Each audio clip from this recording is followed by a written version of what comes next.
Assalamualaikum warahmatullahi wabarakatuh. Perkenalkan, nama saya Amala Ratri Nugraheni. NPM saya 2317051007. Di video kali ini saya akan membahas tentang teori komputasi bahasa dan automata untuk uh, mengisi tugas mata kuliah teori bahasa dan automata.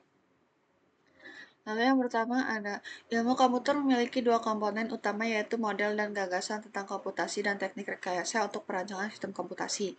Teori bahasa dan otomata masuk ke dalam komponen utama dalam ilmu komputer. Teori bahasa dan otomata diterapkan pada beberapa perancangan digital seperti pada pembuatan bahasa pemrograman dan kompilator.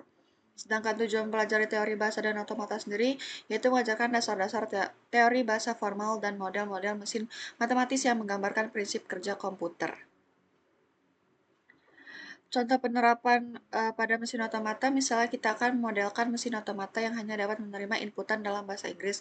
Apabila digambarkan pemodelan, bahasanya akan menjadi seperti ini.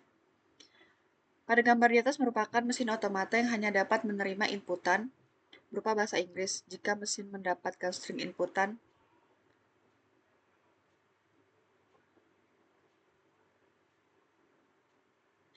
lalu di sini terdapat pengertian dari teori komputasi. Teori komputasi adalah cabang ilmu komputer dan matematika yang membahas apakah dan bagaimanakah suatu masalah dapat dipecahkan pada model komputasi menggunakan algoritma. Bidang ilmu ini terutama membahas hal terkait komputabilitas dan kompleksitas dalam kaitannya dengan formalisme komputasi.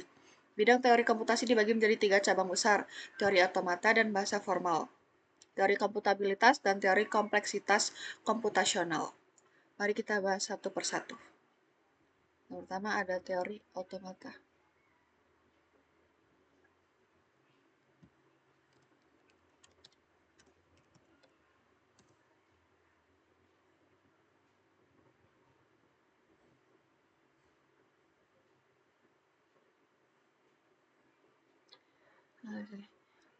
Yang pertama, otomata merupakan suatu sistem yang terdiri atas jumlah berhingga state, di mana state menyatakan informasi mengenai input. Otomata juga dianggap sebagai mesin otomatis, bukan mesin fisik, yang merupakan suatu model matematika dari suatu sistem yang menerima input dan menghasilkan output, serta terdiri dari sejumlah berhingga state. Lalu, jika bahasa dalam kamus adalah suatu sistem yang meliputi pengekspresian gagasan, fakta, konsep, termasuk sekumpulan simbol-simbol, dan aturan untuk melakukan manipulasinya. Bahasa bisa juga disebut sebagai rangkaian simbol-simbol yang mempunyai makna. Hubungan di antara bahasa dan otomata adalah bahasa dijadikan sebagai input oleh suatu mesin otomata. Selanjutnya, mesin otomata akan membuat keputusan yang mengindikasikan apakah input itu diterima atau tidak. Lalu misalnya kita memiliki sebuah mesin sederhana yang menerima input kata dalam bahasa Indonesia. Hal ini dapat kita lihat pada gambar berikut ini. Pada gambar di atas, bila mesin mendapatkan string input berikut. Ini Q0, Q-nya itu terdapat Q0, Q1, Q2, Q3, Q4, dan Q5. Inputannya itu ada A, D, A, lalu ada A, D, U. Lalu di sini state awalnya Q0, state akhirnya Q3 dan Q4.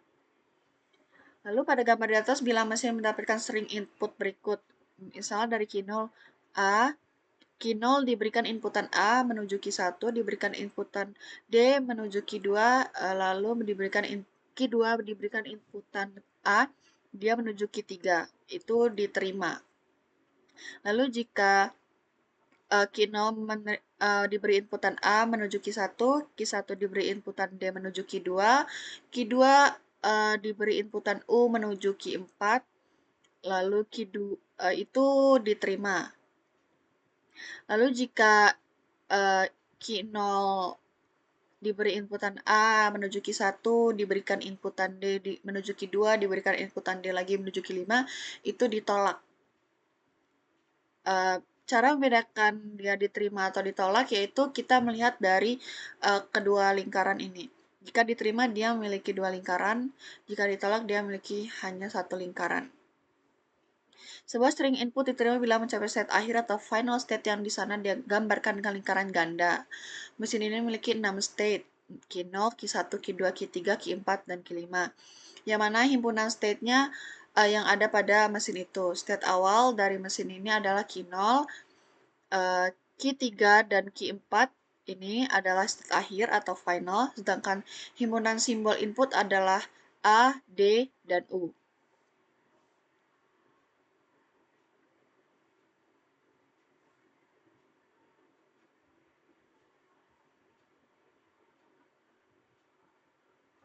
Lalu kita bahas tentang teori komputabilitas.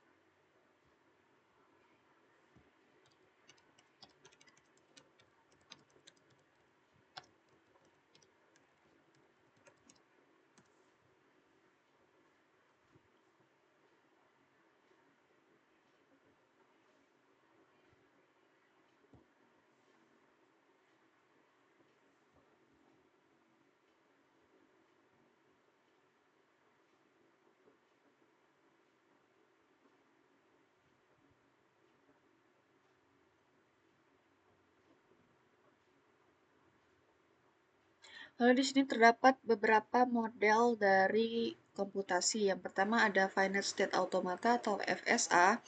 Ini contoh gambarnya. Lalu ada Push Down Automata atau PDA.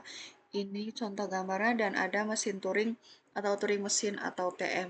Ini contoh gambarnya.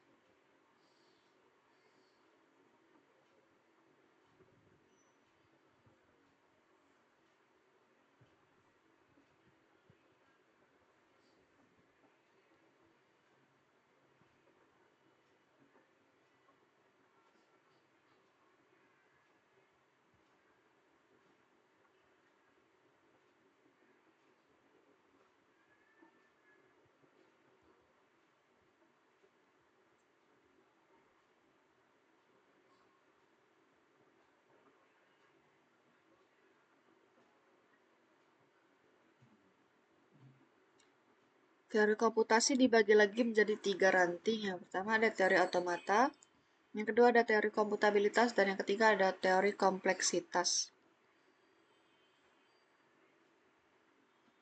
Eh, teori teori komputabilitas itu sendiri merupakan cabang dari ilmu komputer dan matematika yang mempelajari apa yang bisa dan tidak bisa dihitung oleh mesin komputasi, seperti komputer atau model matematis seperti mesin Turing. Dari komputabilitas berhubungan secara pokok dengan pertanyaan-pertanyaan dari batasan cakupan pada di mana sebuah masalah itu dapat diselesaikan oleh sebuah komputer. Pernyataan bahwa permasalahan terbata-bata tak bisa diselesaikan oleh mesin Turing adalah salah satu hasil terpenting pada teori komputabilitas, karena hal itu merupakan contoh dari permasalahan konkret yang sama-sama mudah untuk diformulasikan dan tak mungkin diselesaikan oleh mesin Turing. Teori komputabilitas lebih dekat pada percabangan dari logika matematis disebut teori rekursi, di mana menghapus batasan dari pembelajaran model komputasi yang di mana bisa disederhanakan hingga model Turing.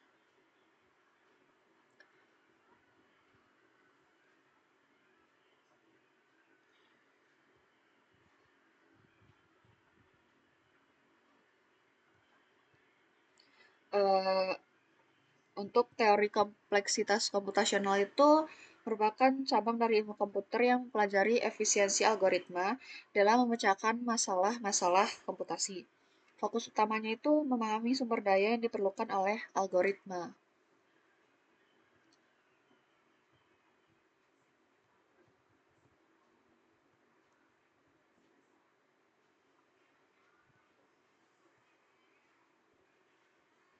Lalu di sini kita akan mencari contoh dari mesin automata.